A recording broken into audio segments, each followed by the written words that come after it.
Saudara-saudara sekalian, kita sudah banyak bicara mengenai digital mindset.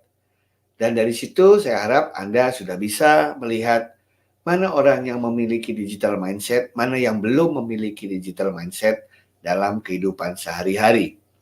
Melalui perilaku mereka sehari-hari, kita bisa melihat bagaimana mereka itu sudah sampai tahap mana digital mindset dikuasai. Dan tentu saja Anda harus membantu mereka.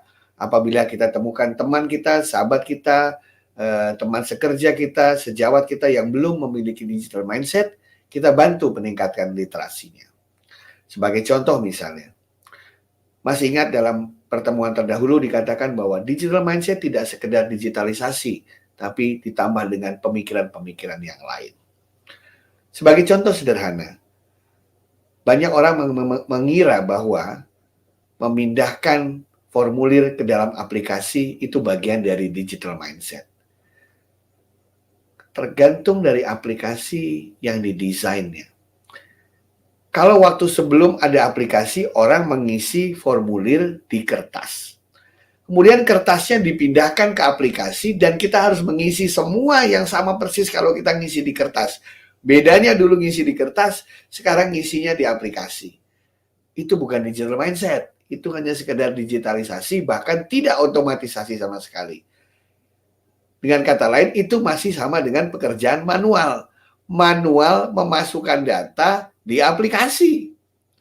Yang namanya digital mindset ketika kita bisa melihat bahwa, wow, kalau itu pakai aplikasi, dari yang tadinya 20 item yang harus kita isi satu persatu, ternyata dengan aplikasi, 17 item bisa otomatis terisi dan kita hanya mengisi 3 item saja. Itu digital mindset. Kalau setiap hari kita masih telepon ke mitra kita untuk ngecek benar tidak ini customer mereka, benar ini tidak ke pelanggan mereka. Setiap hari kita telepon untuk mendapatkan data atau mengirimkan email, itu namanya bukan digital mindset. Digital mindset kita tahu kalau mitra kerja kita itu kita buka API-nya. Supaya kita bisa saling terhubung database mereka dengan database kita. Itu namanya digital mindset.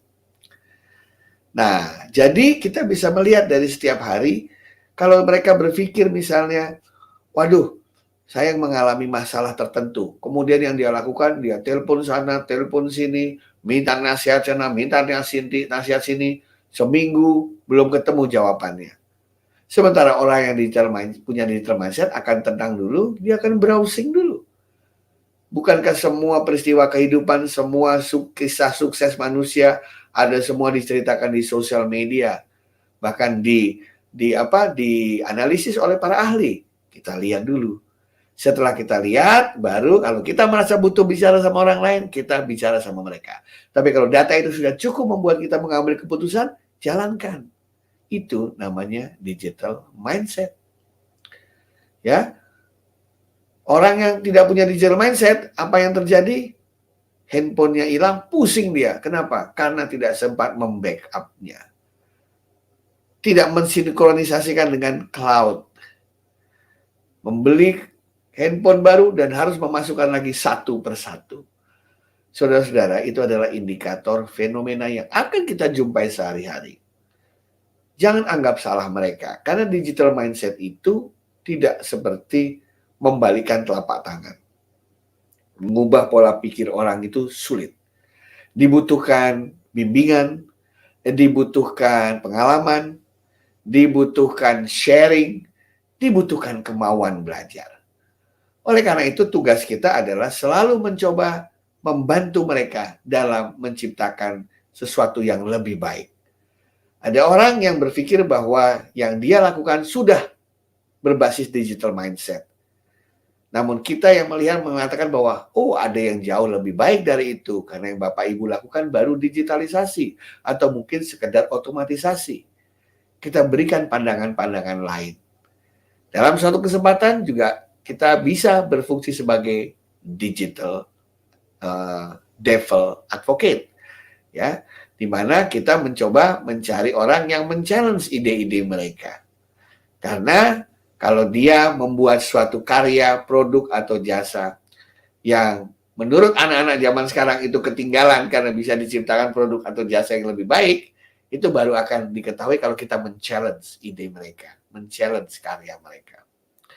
Dan paling baik kalau kita membuat produk, layanan, atau membuat apapun, siapa yang bisa menjadi devil advocate bagi diri kita? Siapa lagi kalau bukan calon pengguna produk atau layanan kita itu tadi. Karena dalam dunia korporasi, dalam dunia organisasi, yang bisa menentukan produk, jasa, layanan, value kita itu bagus atau tidak, baik atau tidak, bermanfaat atau tidak, bukan kita, tetapi penggunanya. Banyak bupati mengatakan, wali kota mengatakan bahwa kota mereka sudah smart city. Yang berhak mengatakan kotanya smart city atau tidak adalah masyarakatnya. Karena mereka yang merasakan manfaat dari layanan pemerintahnya.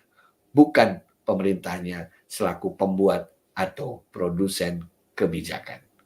Terima kasih.